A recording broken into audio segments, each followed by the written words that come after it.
All right, Art of War, verse 38, April 13th, diving into Stand Tall. When envoys are sent with compliments in their mouths, it is a sign that the enemy wishes for a truce. 39. If the enemy's troops march up angrily and remain facing ours for a long time without either joining battle or taking themselves off again, the situation is one that demands great vigilance and circumspection. Vigilance and circumspection. All right, let's go over to an alternate translation. Get a little bit of insight onto what's happening, right? So we're talking about envoys that are smooth-tongued.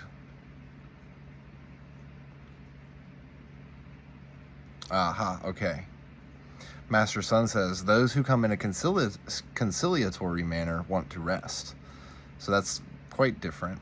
Du Yu says, if they come humbly in a conciliatory manner before they have been subdued in battle, it means they want to rest. Wang Chi says, their momentum cannot last long. Master Sun says, when forces angrily confront you but delay engagement, yet do not leave, it is imperative to watch them carefully. Cao Cao says, they are preparing a surprise attack. And so both of these go together for me, not like I chose them to go together, right? We just kind of dive in every time, but they come in a conciliatory manner, or they come with compliments in their mouths. They're looking for a truce, they're looking for rest, and then once they're there and they don't turn and they don't fight, well, you got to watch them to see what happens, because they might be trying to do a form of a Trojan horse.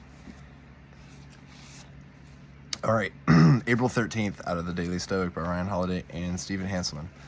Less is more. Don't act grudgingly, selfishly, without due diligence, or to be a contrarian. Don't overdress your thoughts in fine language. Don't be a person of too many words and too many deeds. Be cheerful, not wanting outside help or the relief others might bring. A person needs to stand out on their own, not be propped up. Marcus Aurelius, Meditations 3.5. Do it for you, not because others tell you, I think, is what I get from that. Less is more. Strategic retreat I was thinking about earlier tonight. In most areas of life, the saying less is more stands true. For instance, the writers we admire tend to be masters of economy and brevity. What they leave out is just as important, sometimes more important than what they leave in. There's a poem by Philip Levine titled, He Would Never Use One Word Where None Would Do. And from Hamlet, the best of all, the retort from Queen Gertrude after a long rhetorical speech from Polonius. More matter with less art, she tells him. Get to the point.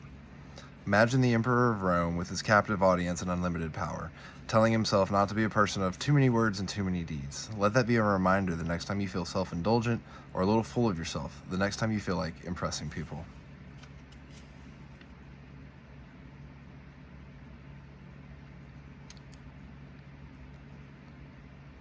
Okay, so the balance, less is more. The balancing act, right?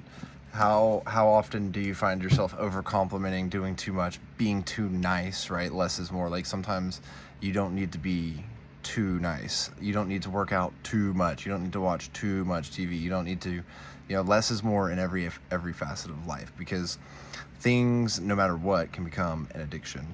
And when it comes to Sun Tzu and what he's saying, beware of the things that come in front of you, that not, all that glitters is not gold, but like, just be careful about like what kind of compliments are coming your way.